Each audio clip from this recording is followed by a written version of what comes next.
નમસ્તે દોસ્તો, જય સ્વામિનારાયણ। તમારું સ્વાગત છે રોમાસ કિચનમાં।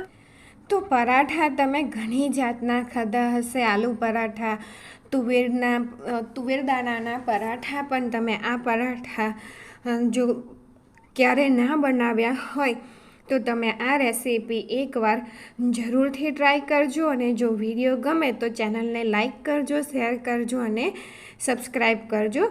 તો તેની માટે અહીંયા મેં 1.5 ટીસ્પૂન જેટલું ઘી લઈ લીધું છે અને એક કપ ફ્રેશ વટાણા। અત્યારે વટાણાની સિઝન છે તો વટાણાના પરાઠા કે ભાખરી તો બનાવવાની આ રેસીપી બને જ છે। તો આપણે તેને બાફવાના નથી, આ રીતે મીડિયમ ગેસની ફ્લેમ ઉપર સરસ રીતે તેને શેકી લેવાના છે। અને જો 5-7 મિનિટ થશે ને એટલે આ રીતે આપણે ચેક કરી લેવાનું।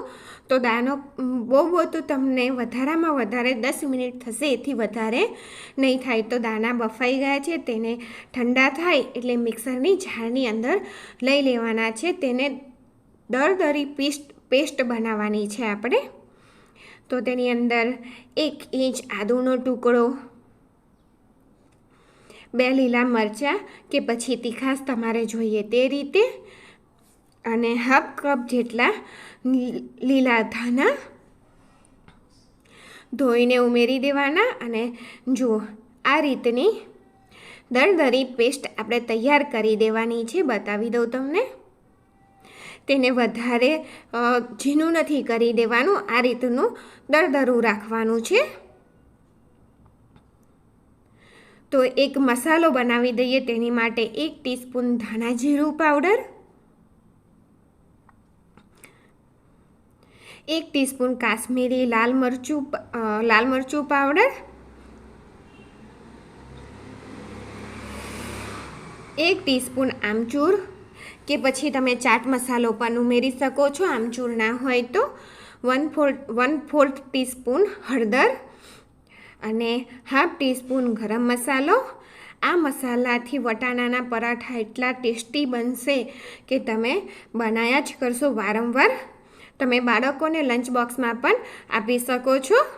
તો જુઓ સરસ રીતે તેને મિક્સ કરી દઈએ। અને અહીંયા ફરીથી મેં 1 ટેબલ સ્પૂન જેટલું ઘી લઈ લીધું છે, તેની સાથે 1/4 ટીસ્પૂન વલિયારી, 1/4 ટીસ્પૂન હિંગ અને 1/4 ટીસ્પૂન જીરું, આ ત્રણેય વસ્તુ ઉમેરી અને સરસ રીતે વઘાર થઈ જવા દેવાનું। ત્યાર પછી તેની અંદર 1/2 ટેબલ સ્પૂન જેટલું બેસન લેવાનું છે અને બેસનને આપણે શેકી લેવાનું છે। ગેસની ફ્લેમ લો રાખવાની છે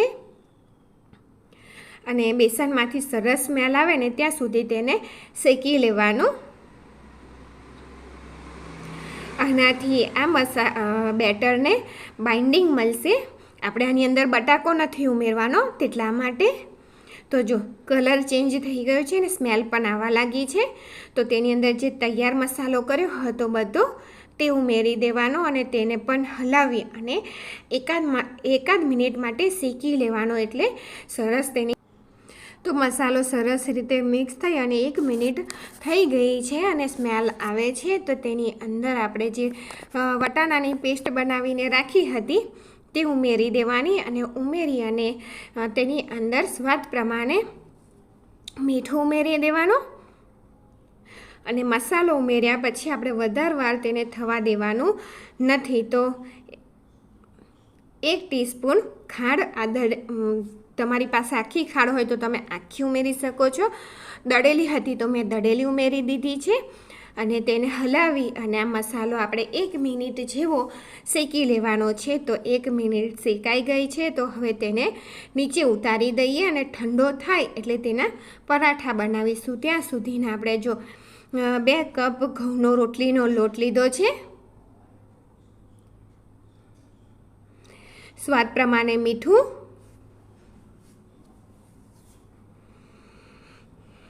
અને થોડું પાણી રેડતા જઈ અને નોર્મલ રોટલીનો લોટ જે રીતે બાંધતા હોય છે ને આપણે તે રીતે બાંધી દેવાનો।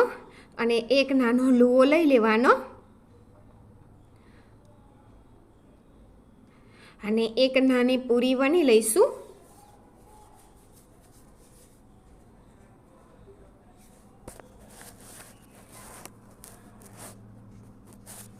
અને તેની અંદર આ રીતે મસાલો મૂકી દઈ અને તેને મોમોસ વાળતા હોય ને તે રીતે વાળી દેવાનું. સરસ જો, અને આ રીતે ચોંટાડી દેવાનું સામસામેની બાજુ, અને વધારાનો જે લોટ હોય ઉપરથી તે લોટને કાઢી લેવાનો.